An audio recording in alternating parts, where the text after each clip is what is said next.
because if you're playing to win, you're going to be the best that you possibly can. That's your goal, is how can I be the best version of myself? Whereas if you're playing not to lose, you're just trying to get by, and you're actually probably hoping that other people will fail.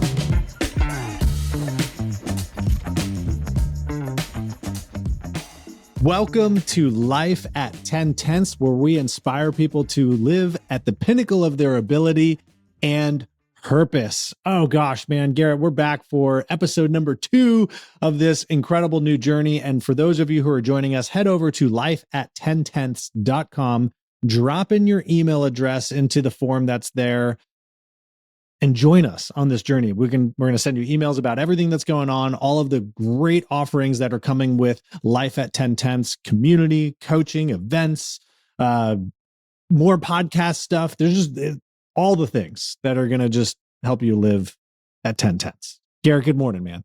Good morning, sir. How is everybody? How are you today? I'm great, man. Dude, today's an incredible day. It's funny. It's my daughter's 5th birthday today, as we're recording this. And, you know, Jen asked me, she's like, well, like, where were we like 5 years ago? I'm like, well, we were in a hospital room, waiting for Victoria to arrive. And she's like, no, I meant like in this journey, because like there's all this change that's going on right now. And I was like, you know, it's funny, going back 5 years, we were already, you know, about almost a half a year into production of our first podcast there. Yep.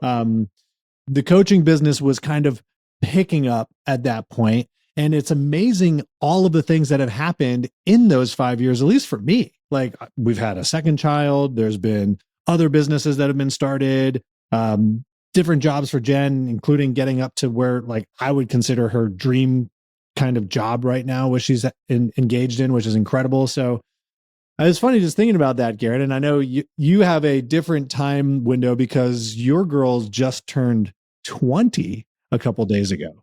If I go back 5 years ago, I had freshmen or sophomores in high school. Now I've got one who's now a junior in college. At least she's starting her junior year now. I mean, you look at all the changes of life that happened over a 5-year time period. And it's funny, you can easily look at it from two different perspectives, Matt. You can look at it as like, man, time passes really fast. That's an easy thing to do. I love that Jen asked you this question, by the way. Yeah. Because the other way to look at it is, what have we done in 5 years? What have we actually seen? Where we've gone? What have we, like, I look at my children, I look at my journeys. I also look at cars in my world, because I have vehicles that I have like purchased and worked on. And like, I have a Mustang sitting behind this wall right now in this garage. And I was thinking about like, gosh, I really haven't made, like, it's not where I want it to be right now. It's not what I hoped it could be at this moment. At the same point, I got reminded just the other day that I've only had it for a year. Like, I literally have only had the car for a year. You've had the Mustang for a full year now? Yeah. No. Yeah. Wow. It's been a year. That's wild. But then I start looking at speaking of time going by fast, all the progress that's happened on that vehicle and everything I've done and all the work that's happened. And it's like, okay, yes, it's only been a year and a year has passed, but oh my gosh, like the progress that's happened around that is pretty incredible. And I think that it's a really healthy thing to do, to take that step back and say, okay, in that 5 years, what are all the things that we've accomplished? Because I mean, you throw in there also all the things that we've gone through in our worlds with COVID and other stuff that's happened. And it's like, that's a hard one to go back and go like, oh yeah, that's right. That was in this last 5 years. Because that feels like a dream almost as of right now. Oh, crazy. I mean, we've had that. We've had this crazy real estate market. We've had, you know, a lot of things that come through. And you kind of brought up something there in terms of where you wanted to be with the Mustang, which actually in my mind relates to what we're going to talk about today, because in conversing with Jen over just the past many weeks, because she's looking at 40 coming up later this year, she'll probably kill me that I shared that. But hey, we'll all remind, we'll come back to that. It's the truth. And we're just talking about where we wanted to be in life. And while we're very happy with everything that's been in our world, outrageously grateful for all of the blessings God has given us. But there's also like this thing like, well, we kind of also thought that maybe we'd be at this point in life. And this gets into that mindset of, are you playing to win or are you playing not to lose? Because that not to lose mentality isn't necessarily going to be bad in the long run, but it's not going to help you achieve those big dreams. It's not going to help you achieve those aspirations. It's the playing to win that really brings the abundance into your world, in my opinion. Matt, this is an episode I wish we would have done a long time ago, because I watch this with goal setting with people when we do business planning. A lot of people, when they set goals, they set it with the not to lose mentality. And you can watch it because they put a goal out there and they very quickly say, what if I don't hit it? I don't want to be upset if I don't hit it. So I want to make something that's obtainable. Well, you're actually in a mindset of playing not to lose in that moment is what you're doing. You're trying not to, you're protecting yourself from potentially losing. At the same point, there's the idea of playing to win, which is like, hey, you know what? Let's set a big goal out there. Let's go for it. Let's see where we can go. And hey, you know what? And this is where I've always looked at it. If I even get close to it, I'm going to be really excited. Like, I'm like, I want to be heading in that direction. I want to be growing in that direction. And we watch people do this all the time. We try to protect ourselves and we try to make sure we're not going to get hurt. We are a human being that is usually trying to make sure that we are safe. And that's how we've come from living in caves to where we're at today, is you try to reduce risk and reduce getting hurt and reduce danger around you. And I think the coolest part of the world that we're in right now is you have probably a better opportunity right now, Matt, than ever before to say, I want to play, especially where we live, the world that the country that we're in, all kinds of stuff. Like, you have it in your favor right now. Play to win. Play to go big and to throw the crazy dreams on the table and go accomplish them. Like, there's never a better time than like right now. Yeah. And because there are, I think, so many people playing not to lose, if you're playing to win, it gives you the clear advantage. Oh. And it's not about beating somebody at a game or at business or whatever. In fact, I think, Garrett, the people who are playing to win are the most collaborative. They're the most supportive. They're the people who learn from each other because they know if they're playing to win, they're going out there to operate at the best of their ability, right? They're going out there to say, hey, I want to be the best that I possibly can, which means I need to surround myself with people who are great, who are better than me. Whereas if you're playing not to lose, you're kind of also hoping that other people stumble, right? It's like, hey, if I just kind of put myself in this protection, I'm just going to wait for Garrett to mess up so that I can win that deal. I'm going to wait for this person to kind of make a mistake so that I can slide into that spot right there. And that is just going to leave you in this space of never achieving the best that you possibly can. Can you still do well? Sure, you can. But whether it's in business or in your personal life or athletics or whatever it is, if you're not playing to win, I don't think you're going to achieve the thing. Now, here's the thing. There is disappointment that comes along with playing to win as well, because you're not always going to win. And this is where developing a strong mind is a part of this. And it's okay if you don't win.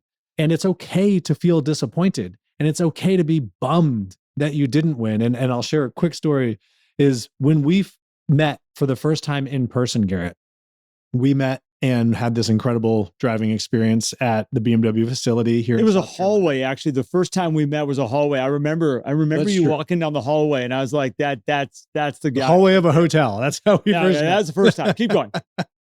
But there was a kid that was also attending this BMW experience, and you could tell he'd been doing a few of these. He was a pretty good driver. And I say kid, he was probably in his late teens or whatever. He was there with his dad. And during the one event that we did, which was the circle race, they called it the rat race, where you had like a little bit of a skid pad and you kind of had to drift around. He was trying really hard to win. And you and I were out there playing to win as well. And he was so disappointed when he didn't win because he knew that he was maybe not operating at his best of his ability, but he was also trying very hard. But it wasn't like he was angry and making excuses or anything like that. There was just that disappointment. Whereas if he was playing not to lose, that energy wouldn't even been there. But his energy leveled up how we played, which made it a whole lot more exciting and a ton of fun. And so I wanted to share that because like, it doesn't just have to do with how you operate in business and life. It's just little moments where you're also out there to have fun, where if you play to win, it's going to make it even more fun. Yeah. And I think there's two elements here that I want to make sure we hit on. One is the that it's okay. You're not always going to win and be okay with that. The other element I think is, where I watch a lot of people get lost in the idea of winning is that for me to win, somebody has to lose. And you kind of went down that route, and it creates this weird hierarchy that I think that when we look at our ability to win, it raises the bar for everybody. Everybody rises it's like when they broke the 4-minute mile, and I'm going to butcher this story a little bit, but like, people tried and tried and tried and tried to break the 4-minute mile. And just because one person initially did it, it wasn't you win, everybody else lost. They couldn't do it. What it did is it opened up the door for everybody to go, oh my gosh, it's absolutely possible. You can break a 4-minute mile. And all of a sudden, everybody started doing it. Started happening all over the place. And it's like, the potential now has been released. And I think for all of us, when we set our goals and we're pushing and growing, it's good to push the limits. Don't always set a goal. Don't always sit there to try to protect yourself. Push those goals that you might fail, because I've learned in my life, and I've watched from coaching and working with, I could probably say thousands of people over 20 years and working with their businesses, and we'll say over 1,000. The biggest lessons that are learned are from the failures. The biggest growth happens from what would I have done different next time? And what did I learn from this environment that I just went through? And yeah, I mean, when you win and you accomplish that goal, we all high five, but we also don't analyze what worked and what didn't work. When you win, you stop and you just go, we did it. Woo, moving along. Next goal. Let's go. And you actually, I don't think, learn as much. And I think the ability to slide backwards is probably a higher potential when you hit a goal than when you don't hit a goal. So it's like, maybe the real win is coming in just short of the goal all the time, because that makes you stop and have to analyze. And you can come in and say, look, the goal was, we use income for an example. Maybe the income goal was 500,000 and you came in at 480,000. Maybe that's better for you than coming in at 510. Because 510, we celebrate, we high five, we go, we did it, we accomplished our goal, let's go. At 480, I can set the goal next year for 600 with everything I've learned. And the goal 500 was an old goal, and it's good. But now I can take all my lessons and all I've learned and go, you know what? I can do a whole lot more next year. I can grow upon this. And I really, truly learned. It's interesting. And I think the approach matters a lot too, right? Because if you go into something saying, hey, I want to play to win, then you really have to think about, like, what does that mean? Like, what does win? Now, if you're playing a game, there's going to be a winner and there's going to be a loser. And that's okay, because there will be another game. There will be another challenge. There's always another Super Bowl every single year, right? And when it comes to your life and your business, it's really getting clear on, what does winning mean to me? And I think if you approach it with a stronger mindset, you'll be able to analyze the wins a little bit better too. Because if you are playing not to lose, and so you set the goal lower so that you achieve it, there isn't a lot of analysis that needs to go into it, because you already knew that was going to happen. You're just like, okay, I just keep doing my basic stuff and play not to lose. Just make sure I'm just which I'm not saying that playing to win involves taking these massive risks that set you up in a position to fail potentially, but having that risk factor in there is what creates the excitement and the ability to learn. Because I think if you're playing to win, and as Simon Sinek says in his book, The Infinite Game, life and business really is an infinite game. So there's no end. So if you're playing to win, you're just constantly putting in effort, thinking of ways to optimize, to grow, to do all these things. As a lot of people say, if you ain't growing, you're slowing, right? If you're not building, you're falling down.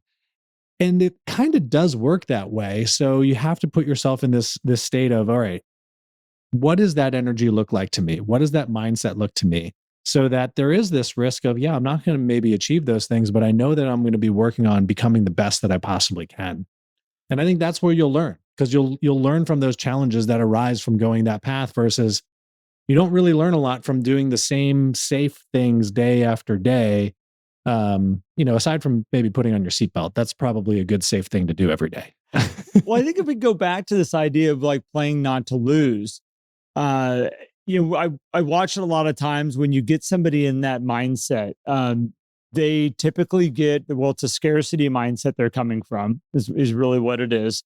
Mhm. They get oddly more cutthroat. They make rash decisions that are not in the best for everybody. It's not typically a win-win situation. It gets very much about themselves when you're actually playing not to lose, because the whole thing is like, it gets more cutthroat. It's more like, hey, you know what? I just don't want to be last. That's the goal. Which means I got to push somebody down around me to make sure that I'm not at least losing or last. Gosh, politics, man. Like we're in like primary season right now. Oh, Like it like political competitions, so to speak, is all about playing not to lose. It's how can I demonize my opponent the most so that I take that spot. And it's like, gosh, it's so annoying. So continue. It just made me think of that. well, I think it brings out some really kind of ugly energy out of people sometimes when you're just playing not to lose. It's funny. It feels like the safe game, but at the same point, you're not living at your maximum potential. You're not, letting kind of like there's a power in loosening the reins a little bit, and letting go just a little bit and saying, okay, well, what can we create? How big can we go? What could this potentially look like? And if you're really, I think, playing to win, it's not a stressful environment. Playing not to lose is stressful. Playing to win, you get to let go a little bit in a weird way. Like I look at we're going to take this back to driving for an example, and I've used this example before. Really fast lap times. If you really watch somebody that's on a track and they're really going big, they're not death gripped on the steering wheel. They're not stressed out. It's a very, very, very calm environment for the most part, even though there's a lot of movement, things are fast and it's dangerous and all this stuff. I typically drive with just my palms, very light. I don't grab the steering wheel. It's very light on the steering wheel. And the more relaxed you are, the more smooth you are, the more your inputs are smooth on the steering wheel, on the brakes. You can be fast on the brakes and be smooth at the same time, different than like smashing them. And then you lock the tires up and you're out of control.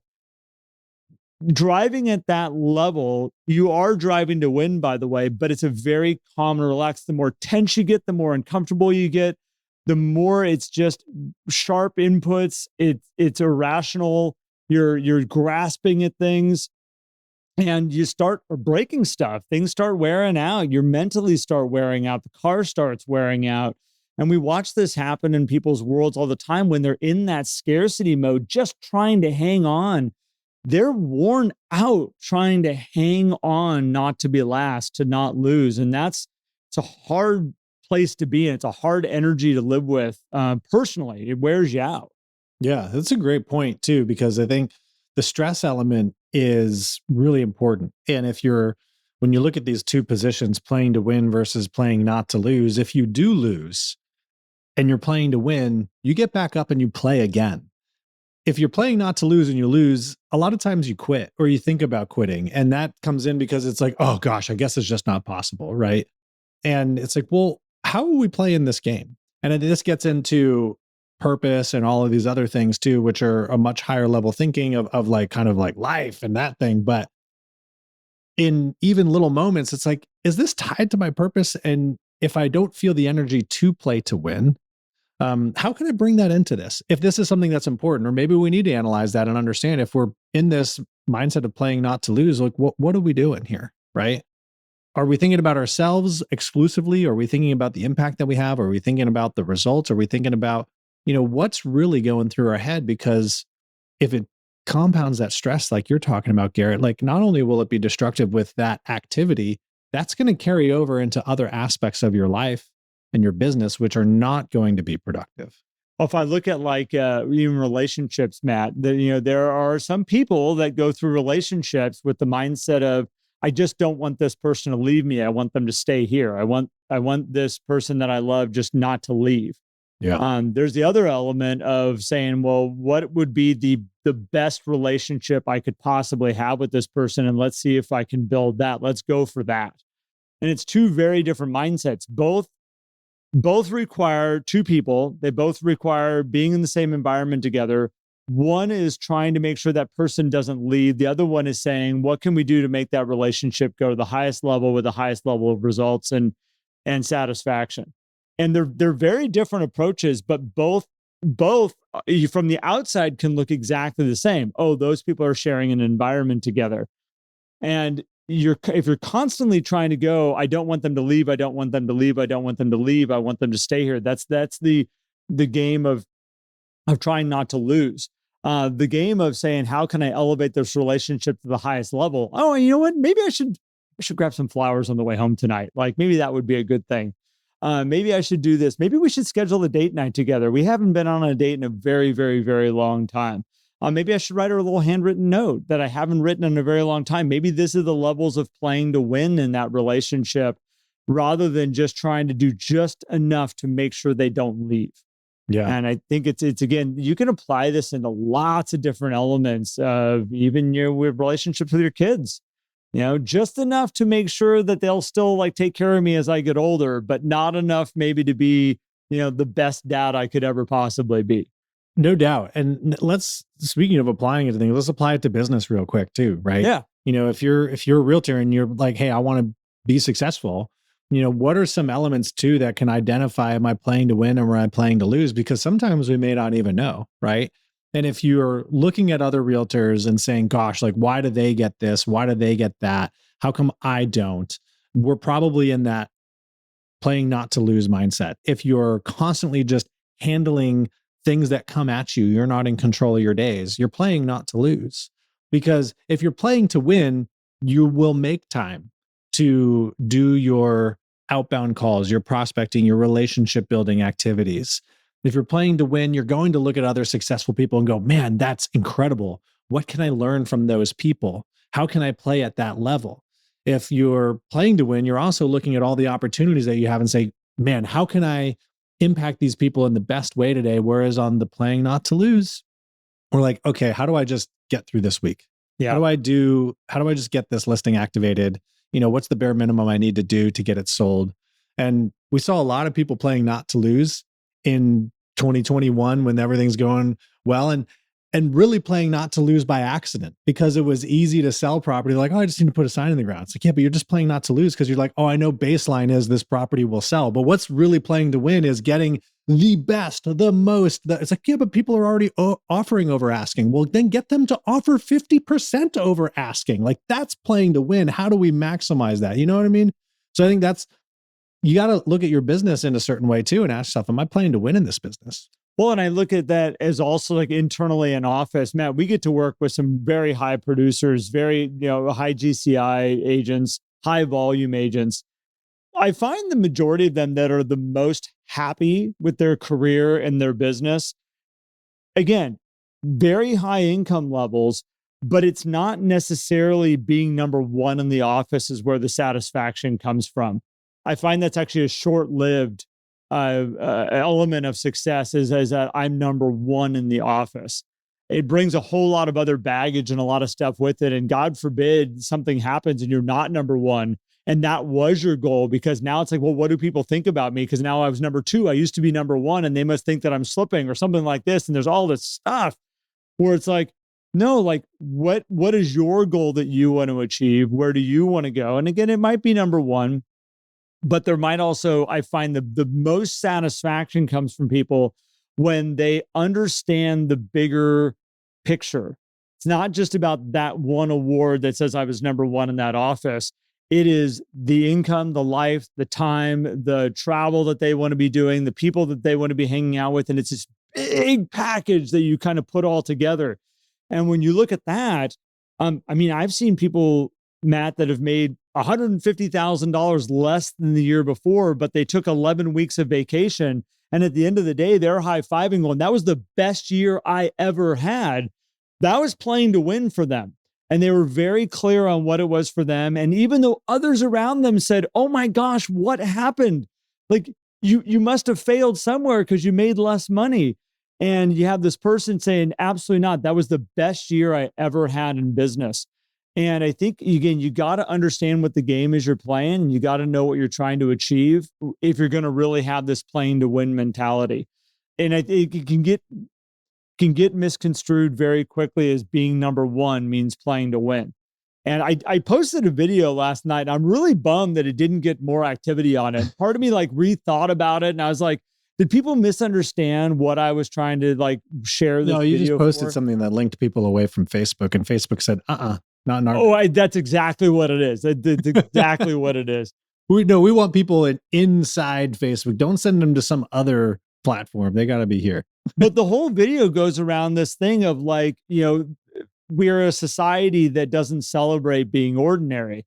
And that means if you're not number one, you're failing, and you're not, it's, and the whole thing goes down. It's like, it's okay to be an ordinary person. And when you can embrace being ordinary, you can be the best ordinary you that is. Like, ordinary is not a bad word. And I think people look at it as a bad word. You can still be amazing. You can accomplish great stuff. But when it's tied to you being special, like the only way I can be acknowledged in this world is being special.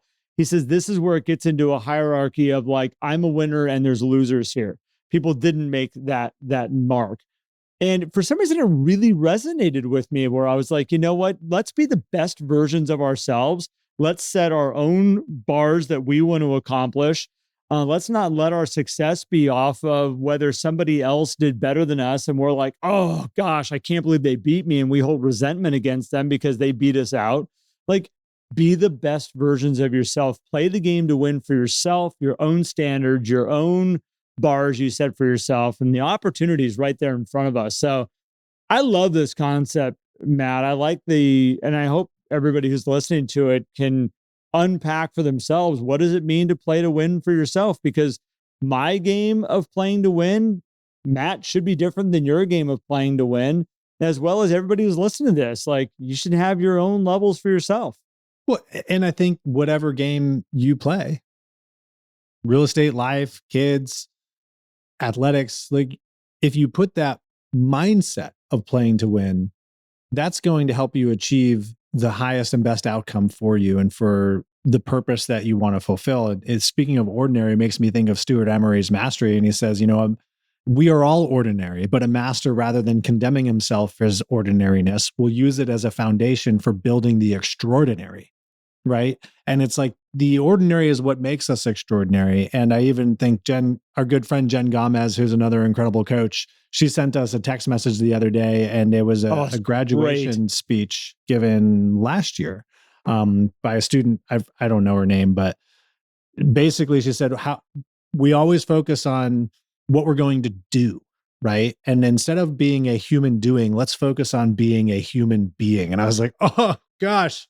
Like, that's what it is. And playing to win, that's what playing to win is. In my mind, it's getting out there to be the best that you can be, to be a human being, to create the impact versus, and if that is number one, then whenever you hit number one, tomorrow is day zero yet again. Like, we're not number one anymore. We need to now work, and we're not working to defend it. We're working to achieve it every single day. And that's when relating it back to Simon Sinek in The Infinite Game. In business and in life, you achieve something, and the next day is day zero again. We have to go out there and earn it again. And that's, for me, the playing to win. And it brings a lot of different energy to the table. Might rub some people the wrong way sometimes, but if we're looking to do great things, that's how we play. Well, and I think, Matt, just this is one of those ones that I think a lot of people who are listening could take in a lot of different directions. And I look at, like, just even saying, like, it's okay to fail. That mentality does not resonate for a lot of people. And there might be people listening to this going like, that's absolute, failure is not an option. That's another saying. And if you're playing not to lose, then you're saying, I can't fail. Whereas if you're playing to win, you're saying, I'm going for it. And if I fail, that's okay. Well, and that's where I look at is like, my biggest learning lessons I've ever had could be considered failures. But in the game of playing to win, the failure is actually not a failure. It's a look at all the amazing stuff I've learned. I've just gone through a journey in my world in the last, couple of months to years that I look back on and I go, I have some of the most amazing people in my life right now that I won in this last, handful of years because of the incredible people that I have, that I get to call my friends and colleagues and professionals in my world. There's a lot of people that look at what I've gone through as like, oh, it didn't work. It's something broke, something was wrong, and it's like, no. There's amazing opportunities that have come out of this incredible time. And I think that this is the opportunities that I want everybody to look at is when you're playing to win. Those little failures are actually growth opportunities that allow you to grow. They allow you to raise the bar, to achieve more. And again, it's a good thing. So yeah, definitely is. Well, thanks for exploring this with me, man. Yeah, man, this is good. Okay, so if you want to learn more about Life at 10 Tenths, go to lifeat10tenths.com. You will be greeted there with a place to put in your information. And this will make sure that you will be getting from us all the opportunities, all the things coming down the pipe. We record these episodes a little bit early. So as you get there might be a lot already kind of going on. And if you're listening to this podcast, you might be listening in real time. You might be finding this podcast and for the first time. And this is about 6 months ago that we recorded this. Who knows? Go to Life at 10 Tenths. We will welcome you into our group. We have an amazing group of people already in our world that are fully on board to join us on this journey. And I'm excited to see you all interact with each other, grow, learn from each other. And Matt and I will be in there. We're going to be interacting. So thank you. Come join us. And Matt, thanks, man. Appreciate you. Thank you, sir. And thank you, everybody, for tuning in. Have a great one.